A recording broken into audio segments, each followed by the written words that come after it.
Welcome to the pod, Cultivating Innovation, one batch at a time. This is biomanufacturing and fermentation technology. Welcome back to the deep dive. So today we are taking a stack of really cutting-edge research and diving into a world that has just fundamentally changed. It really has. Yeah, I mean, if you think industrial microbial fermentation is still about, simple recipes, Right. just dumping nutrients into a giant vat and hoping for the best, you really need to understand the true shift that's happening now. Absolutely. The reality of modern biomanufacturing it's moved light years beyond that old model. Yeah. What we're looking at now is a fusion of disciplines. What, like biology, process engineering? Biology, process engineering, and Yes. data control. Yeah. They're all inseparably linked. And the central focus is on controlling the cell's internal decisions. Okay, let's unpack that conceptual leap. Our sources are making a really strong case that we have to stop viewing fermentation media as just, a source of nitrogen and carbon. We have to start treating it as a quantitative resource allocation program. That's the big idea we're wrestling with here. That is the perfect framing. If you design the media correctly, you are in essence writing the code that dictates how the cell allocates its internal resources. So you're controlling its decision-making. You're controlling the speed at which it takes in substrate. You're setting the constraints on its energy pathways, what we call the redox and ATP balance. And ultimately, you're shaping the metabolic flux. And when you say metabolic flux, you mean how the carbon atoms are actually channeled. We're looking at the split between the three core metabolic routes, right? Exactly. You've got glycolysis, which breaks down the sugar, the TCA cycle, which is the cell's main energy hub, and then crucially for making a product, the pentose phosphate pathway, or PPP. The PPP, that's the factory for building blocks and generating that reducing power. Right. And your media design determines how much carbon gets funneled into each of those pathways. So if the media is our program, what are the immediate actionable levers we can actually pull to control this whole architecture? Well, we've defined three critical interconnected levers that really determine industrial success and robustness. First is managing carbon blending and uptake kinetics. Okay. Second, controlling the internal redox pressure to prevent overflow. And third, strategically tuning nitrogen availability using the CN ratio to separate cell growth from product formation. If you master those three, You master the output. that gives us a really clear framework. So let's start with carbon, because this is where the drama begins once you try to move a process from a small lab flask to a, 10,000-liter fermenter. Oh, for sure. The industrial challenge is managing that sheer speed of uptake and preventing local substrate spikes. And that speed problem is often intrinsic to the organism itself. You take a workhorse like E. coli. It uses the PTS system, its main sugar transport mechanism, which is just intrinsically high affinity. How high affinity are we talking? What kind of data points show us just how eagerly that cell grabs onto the glucose? Very eagerly. Our sources point to reported calmative values in the 10 to 20 micromolar range. That is extremely sensitive. So even a tiny spike. Exactly. Even if the overall glucose level in the tank looks fine, a small temporary local spike will translate instantly into a rapid internal uptake surge. The cell just can't say no. And that rapid surge is the primary precursor to overflow metabolism, where the cell gets overwhelmed and starts dumping valuable carbon as waste, like acetate. Yeah. So the engineering solution isn't to starve the cell, but to get smarter about what carbon you feed it. And that's where carbon blending comes in. Precisely. Blending has to be seen as an uptake kinetics plus redox intervention. You're deliberately blending a fast, high-affinity substrate like glucose with something slower or maybe differently regulated. Like glycerol or lactose. Glycerol lactose, yeah. And this simple act reduces the effective uptake intensity. It eases the regulatory state, and it kind of makes the cell breathe instead of panic. And here's where it gets exciting for me. Targeting the cell's engine room, specifically NADPH generation. For so many valuable products, especially those reduced chemicals we need, you require tons of NADPH. This is a perfect example of media dictating a pathway choice. The whole strategy is to maximize the engagement of the pentose phosphate pathway, the PPP, because that's what generates the NADPH. Right. But you have to do it without pushing the overall glycolytic throughput so high that you exceed the cell's fixed capacity to reoxidize its internal cofactors. It sounds like trying to manage a marathon runner's metabolism without letting them hit their cardiovascular limit. That's exactly it. It's a very delicate metabolic balancing act that's managed entirely by the relative amounts and types of carbon in your feed. We've got some great real-world evidence for this. In these huge biofuel operations using specialized yeast variants, researchers were able to temper uptake velocities by 10 to 20%. Just by blending. Just by blending 40 to 60% mannitol, a slower sugar, with the glucose. And the Flux analyses from those 2024 trials confirmed the rerouting actually happened. So this easing of regulatory suppression, it didn't just look good on paper. It lifted the final product concentrations by about 15%. And that's not a genetic edit? No, that's just sophisticated media design driving a metabolic change. We see similar gains in complex synthesis operations too. For gram-negative bacteria, when they're making cofactor-heavy products using sequential alternative transporters like a maltose-glucose combo, it actually acts as a metabolic signal. It activates specific downstream enzymes. Yes, that carbon sequence is basically telling the cell, okay, switch gears now. And this augmented the reductive branches responsible for product formation by a significant 15 to 25%. So the form and timing of the feed became a direct regulator. Exactly, of gene expression and metabolic throughput. Okay, so we've learned how to throttle the input with blending, but what happens when that throttle fails or the cell is still overwhelmed? That brings us right to the core problem everyone talks about at scale: overflow metabolism. Right. When a cell starts dumping acetate or other organic acids, it looks like a simple mistake, but our sources are suggesting it's actually a necessary outcome of proteome allocation. The question is the cell choosing to waste carbon? It seems like it's prioritizing survival over efficiency. Overflow is the cell's pressure release valve. It just diverts carbon to fermentation byproducts like acetate to relieve that extreme redox pressure when the respiratory system can't keep up. And that respiratory capacity is a finite ceiling. It's reported to be near 15 millimoles of oxygen per gram of dry weight per hour. If you push past that capacity, you have to use an alternative outlet to maintain redox balance, or the cell just seizes up. This is where we get a really critical quantitative anchor. The sources highlight a mechanistic E. coli case study where they found that acetate formation consistently began only after a critical specific glucose consumption rate was breached. The QS crit. The QS crit. Exactly. And they went deeper. They identified this crucial internal redox boundary that consistently marked that transition from fully respiratory behavior, where the cell is only breathing to respirofermentative behavior. Breathing and fermenting at the same time. Right. And that boundary was an NADH to NAD ratio of approximately 0.06 in the strains they tested. Wow. That's a powerful number. For the listener who isn't, tracking intracellular redox ratios every day, what does that 0.06 number actually represent? You can think of 0.06 as the cellular equivalent of the red line on an engine's tachometer. It signals that the internal reducing power, the NADH, is building up dangerously fast relative to its oxidized form, NAD. And if you hit that red line, you have to offload energy immediately, and that instant offload is the overflow pathway. It's a key predictive marker. So if you know the exact threshold where the system tips, you can intervene. You can give the cell an alternative bypass valve to relieve that pressure. What was the actionable engineering intervention they tested? Well, because they understood the boundary was purely a redox constraint, they expressed a water-forming NADH oxidase. So a new enzyme. A new enzyme, yeah. It provided an alternative, safe pathway to relieve that pressure.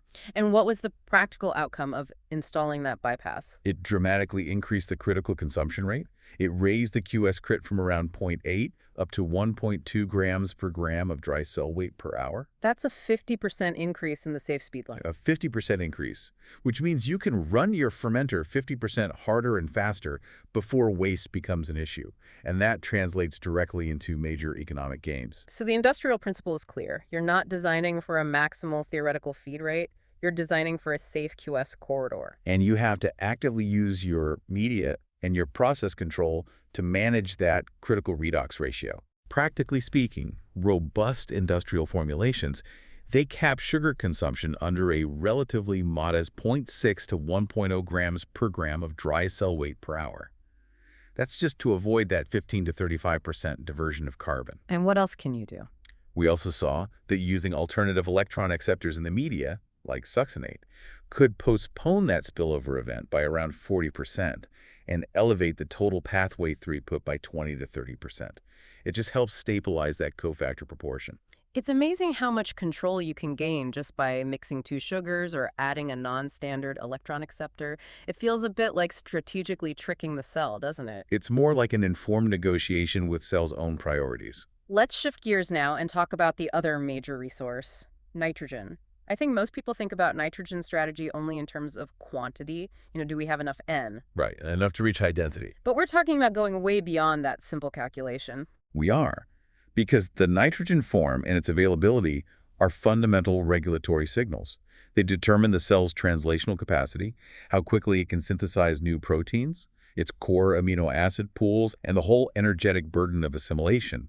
It critically changes how carbon gets allocated. Between new biomass and your target product. Exactly. So the CN ratio isn't just a ratio, it's a powerful tunable dial that sets the growth-production coupling regime. That's the most concise way to put it. For example, if you provide amino nitrogen, so ready-made amino acids or peptides, you're instantly relieving a huge biosynthetic load on the cell. It doesn't have to build them itself. It doesn't have to build them. Yeah. And this frees up the cell's protein manufacturing machinery to be reallocated to your product pathways, which is critical when you have a high expression burden. But there's a trap here, isn't there? You might think, well, if I limit nitrogen, the cell will get stressed and prioritize storing resources as my product. And that can happen, especially with storage compounds, but it's not a straight line. It's what we call a non-monotonic relationship. Limitation can indeed favor secondary metabolism or storage, but you push it too far, and excessive limitation triggers severe stress responses. Which kills productivity. Instantly. It halts productivity and often kills the culture. So manufacturers have to find a robust window of operation, not just a single optimum point. The process has to remain stable, even if the nitrogen level fluctuates a bit. Let's look at how this tuning works in practice. First, storage polymers. For polymer biosynthesis in certain gram-negative organisms, they found carefully managed CN levels of 15 to 25 during a controlled scarcity phase. And this pushed storage compound buildup to an incredible 50 to 70% of the total biomass. Wow. That high internal concentration delivered a 20% economic benefit in 2024 tests.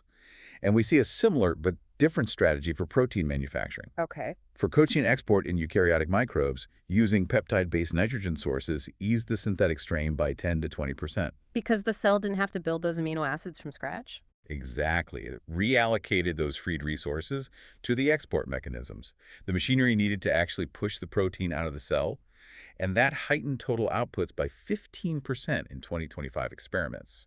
The nitrogen form made a critical difference. We've spent a lot of time on controlling the cell, but at this massive industrial scale, there's always an uncontrollable element, variability. Absolutely. When you're dealing with bulk raw materials, especially complex media like yeast extract, you face huge compositional uncertainty, impurity loads, lot-to-lot differences. And that variability is incredibly dangerous because it can push a process right across one of those crucial metabolic thresholds we just discussed, like the overflow onset or the redox imbalance, without the operator changing the set point at all. The recipe looks the same on paper, but the biology sees a totally different environment. Which means we have to stop relying on the vendor's brand name as our only form of quality control. It requires a fundamental change in how we assess the inputs. We have to shift from controlling ingredient identity to controlling functional attribute. Exactly. Your incoming QC has to be anchored to what the material does to the cell. That means testing for total nitrogen, specific mineral profiles, and crucially monitoring for key inhibitor fingerprints that might block a critical enzyme. So the goal isn't perfect consistency because that's impossible at scale. It's not. The goal is designing an operating window that's robust against these expected drifts in, QS, redox ratio, or even osmolarity. That's resilience engineered right into the process. We saw this in mixed source bulk chemical runs where defining element tolerances of plus or minus 8% were shown to preserve metabolic consistency. They designed the process to handle the fluctuation. And it lowered inconsistency. At 8 to 12%. And as sustainability drives us toward circular or waste-derived feedstocks, these LCA-motivated inputs, the contaminant profile becomes even more central, doesn't it? especially when we consider that redox balance again. Absolutely. For instance, in one commercial confirmation, they had to tightly manage their contaminant profiles, specifically keeping aldehydes below 40 milligrams per liter. And why is that specific limit so important? Well, aldehydes are often precursors that consume reducing power, or they inhibit enzymes in the oxidative cycles. If you have too many, they can push the cell right over that 0.06 redox boundary and trigger overflow, even if your glucose feed rate is modest. So managing that contaminant profile. Managing the oxidative cycles. Yeah. And when they combine that with flux verification, they were able to slash their ecological loads by 35% while upholding dependability. And that brings us back to the constant need for verification, all this blending, all this media strategy. It has to be paired with direct flux verification, something like 13C MFA, which tracks the path of the carbon atoms to make sure the expected carbon rerouting is actually happening inside the cell and preventing what the sources call false fixes. You have to measure the flux to prove the media is doing its job. The measurement closes the loop on the engineering design. So what does this all mean for you, the learner? If we zoom out, media formulation is no longer a set of generic ingredients. It's a precision engineering instrument. It's used to counter intrinsic biological limits and fortify processes against input inconsistencies at scale. I think this comprehensive model, emphasizing substrate integration, managing those redox limits, tuning nitrogen interactions, and building in fluctuation safeguards, is essential. It's essential for achieving scalable, eco-conscious, and commercially superior results in modern biomanufacturing. The field is rapidly evolving into a four-sided discipline, really, that merges deep cellular insight with operational durability. The data we discussed today is incredibly precise, moving beyond just simple concentration checks to managing specific biological states. We highlighted that a critical redox boundary, that NADH to NAD ratio of about 0.06, consistently marked the transition to overflow. So here's the question. If metabolic pathways can be so precisely controlled and verified using advanced techniques like 13C MFA, how might the continuous real-time tracking of these precise redox boundaries fundamentally change how we design and automate all biological production systems in the next decade? It feels like we're moving from managing basic chemistry to predicting cellular crises 3 steps ahead. Something for you to ponder until our next deep dive. How do we solve the valley of death in biomanufacturing? It starts with better data and more robust fermentation technology.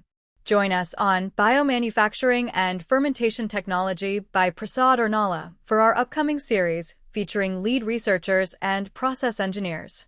We're discussing everything from bioreactor design to downstream processing, DSP efficiency. Follow us now to join the conversation on the technical frontiers of biology.